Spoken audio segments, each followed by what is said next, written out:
Hi, this is Trista of Desert Gardening with Trista, and today I'm going to tell you about the deterrents. And I was told to be with the sun behind my back and turn it this way a bit easier. I was told. Anyway, I don't know if it's easier for me, but anyway, we're here with my chickens. Here are my lovely chickens, and we have here containment. I've taken some containment strategies or carried them out so that the chickens don't eat the hell out of my garden. So one of them is a system of deterrents, and this is kind of a oh shit. When it comes down to it, like it's a trial and error thing. Like actually, she's okay, but anyway, so the first deterrent is to just shoo them away. Hey, psh, hey, Rocky, get out of there. So, hey, she doesn't very look. The chickens are notoriously, hey, get out of there, get. Anyway, I just touched your feathers, by the way. It's not cruelty. I'm not teeing off on a chicken.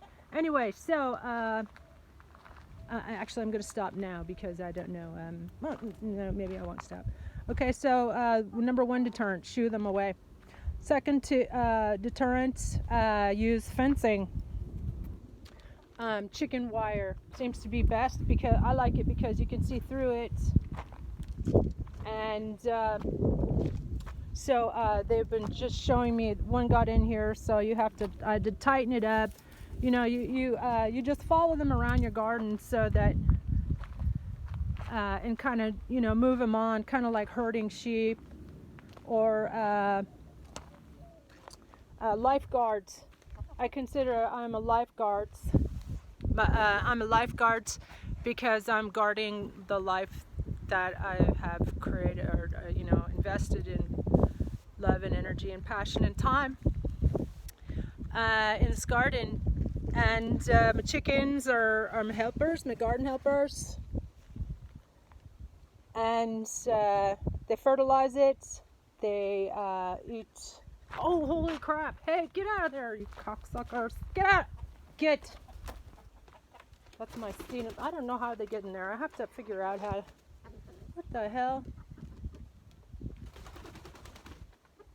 Holy crap. Okay, anyway, so other deterrents, raise your garden. Like I'm gonna put some bricks here, like I've done here. I've raised it because they were jumping in here and they were eating all my stuff. So if it's about waist high, that's ideal, or your hips, so they can't see over it.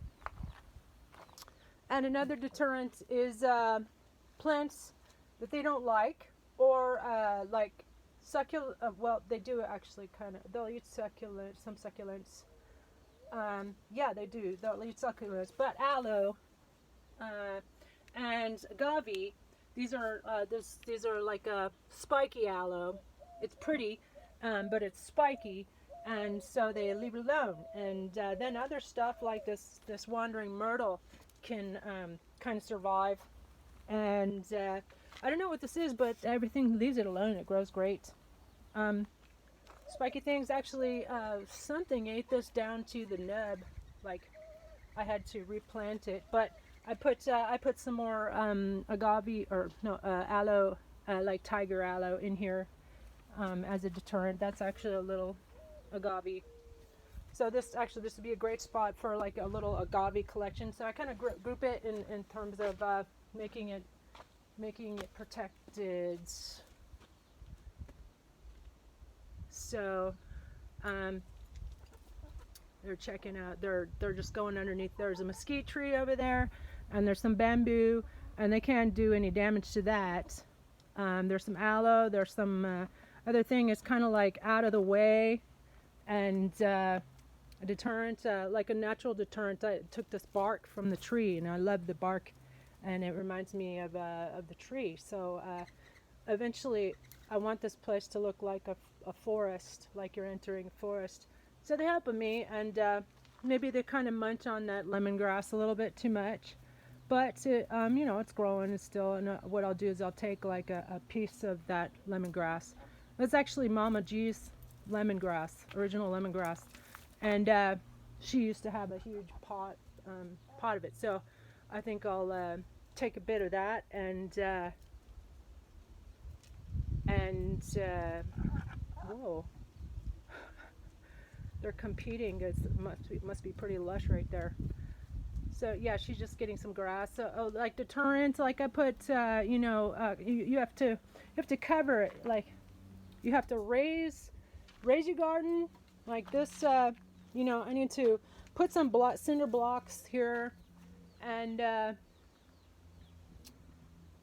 build this up, and then so as a deterrent, and but yet if it's the lower part. See, this is raised, and then but I wanted to keep this like out of. They ate this. It's a lily, and something's munching on this. This is like a boysenberry,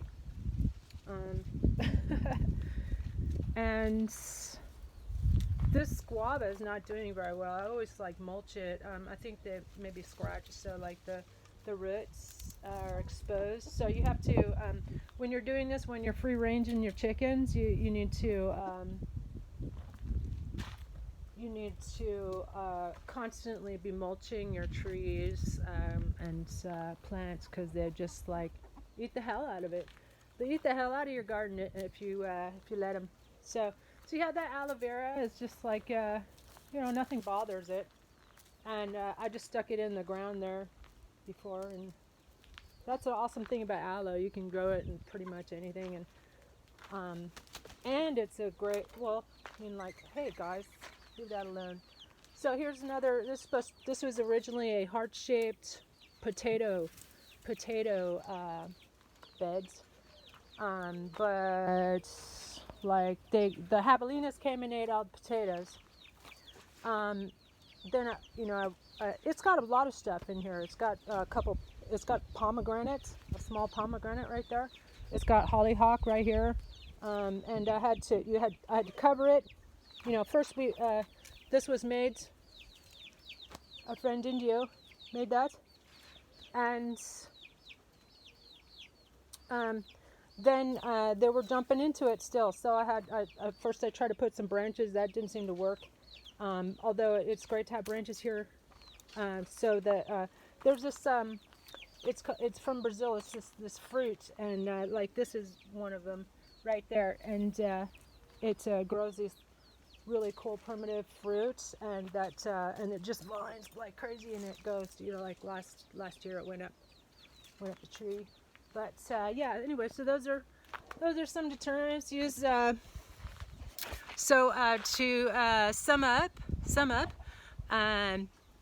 you know, raise your gardens and cover them when you can, and because the birds from above will be, you know, we've got hawks here. I saw a massive turkey vulture yesterday, and we have red-tailed falcons, many of those, and massive owls, huge owls, like house-sized owls, and you know, they've eaten some of my chicks. So, but anyway, so those are the deterrents that I can think of. Let me know if you have any other deterrents that you use in your desert garden. And thanks, you know, the Desert Gardening Show has been getting cool. Thanks, cock-a-doodle-doo. That's Sir Winston of God's crowing. You know, they're very happy. My chickens are very happy. And I'm very happy because it's my garden. It's good for my garden to have all this free chicken fertilizer, as well as the mierda de caballo from my great neighbor. Muchas gracias, hermano. And what else? Anyway, thanks for watching, and I hope this video has been instructional.